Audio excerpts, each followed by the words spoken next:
Close your eyes and imagine. Imagine a park big enough for the entire city of Lakeland to escape to. A park that has the ability to engage everyone at any age. A park that is filled with opportunities for the community to explore and learn.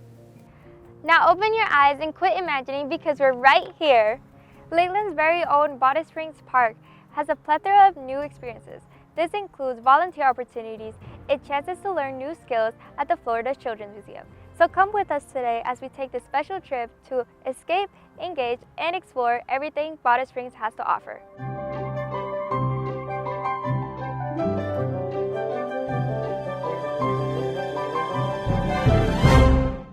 This park is essentially one big forest, full of spaces for our community to take advantage of.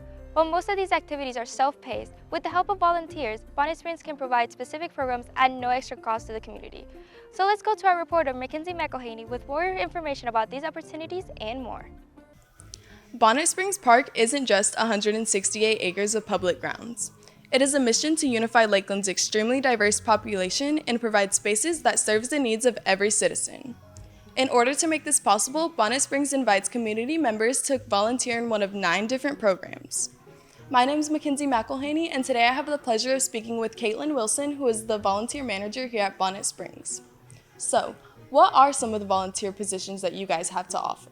So here at Bonnet Springs Park, we offer a lot of different volunteer positions, which is great. Our volunteers have the opportunity to try out doing different things. We also have our Saturday programming. So one of our Saturday programs is called Nature Narrator, where we have a guest speaker come out to the park and read a book, and our volunteers help with the activity related to the book. And we have a different theme every month. So volunteers like doing that because they get to kind of change up what they're doing for the month. How do these volunteers benefit park operations? Guests really love to interact with our volunteers. All our volunteers are super friendly and helpful, so they help guests find their way around the park, give directions, talk about events coming up, answer frequently asked questions. So our volunteers are really crucial to the park here. And are these opportunities available to students? So I am currently working on a policy to allow people under the age of 18 to come out to volunteer. I'm hoping to introduce that sometime in 2023 or early 2024. Sometimes we do allow students to come out or people under 18 to come out for our group volunteer opportunities where they would be chaperoned by an adult who would be the group coordinator. Thank you, Caitlin, for answering our questions and teaching us how to join the community of volunteers here at Bonnet Springs Park. For more information, visit the Bonnet Springs Park website. I'm Mackenzie reporting for IgnitionTV News. Wow, this park is bigger than it looks, but we have to do our part to keep it looking as beautiful as it is. Volunteers play a big role in keeping this place nice and clean for you to explore. Speaking of exploring, Bonnet Springs has a lot for you to venture through, so I would pack my own lunch or visit the Depot Cafe near the Children's Museum. So let's see what's going on around the park as I make my way over there. I was just looking at last year's yearbook, which reminds me, you can reserve your copy of this year's edition if you order before March 17th. You can order online at yearbookcenter.com with the school code 1134. Lakeland was once a hub for Florida's phosphate and agricultural industries. There were rail yards all over Lakeland connecting us to other states and cities, allowing us to substantially grow between 1880 and early 1950s. However, in the early 1980s, one of the biggest rail yards in not just Lakeland, but the entire state of Florida, suspended its operations and sat unused and forgotten about for nearly 40 years. Due to its intense industrial use, the site was deeply contaminated until 2015, when a group of local investors teamed up with Sasky to design the ecological jewel that is now known as Bonnet Springs Park. Who would have thought that an abandoned rail yard would become one of the most beautiful places in Lakeland? My name is Neil, and thank you for joining me in today's edition of Red Devil Archives. I figured I'd take my prom photos early this year since this year's prom will be aboard the Starship Dinner Cruise on Saturday, April 29th. The tickets are now on sale for $100 until March 24th. The cruise will leave at 7:30, so don't be late. The Bonnet Springs Butterfly House has over a variety of species. Here's where they pass through the 4 stages of their butterfly life cycle. What is the scientific name for the 3rd stage of their life cycle? The 3rd stage of the butterfly's life cycle is the chrysalis, which most people may know as the cocoon stage. These cocoons are most commonly found on trees and bushes, but can also be seen on windowsills, benches, and other man-made structures. This stage can actually last anywhere from 5 to 21 days while the larva transforms into a butterfly.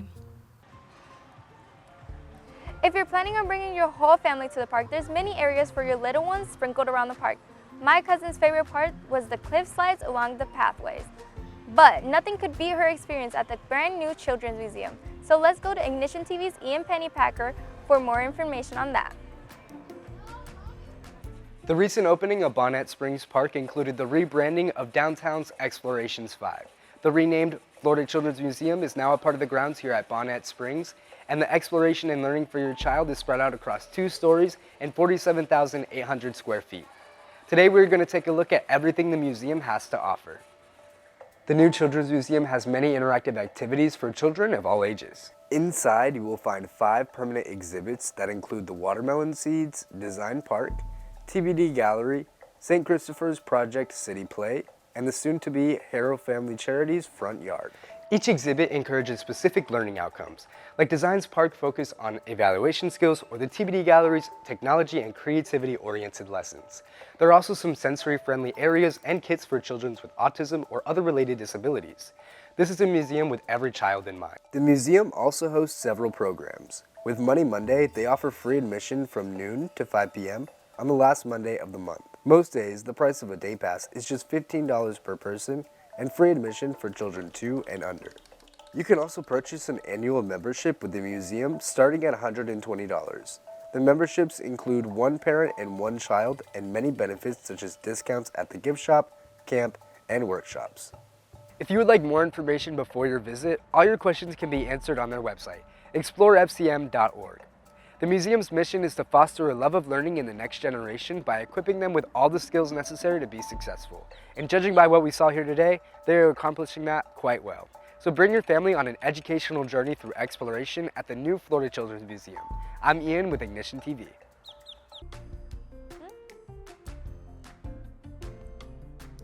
If you're looking for new ways to connect to the community, or even something to entertain and educate your child with, this park has it all. I definitely enjoyed bringing my little cousin here, so I bet your family will enjoy it too. We might even come back next week to explore some more. So join us then. I'm Kiara Canales with Ignition TV.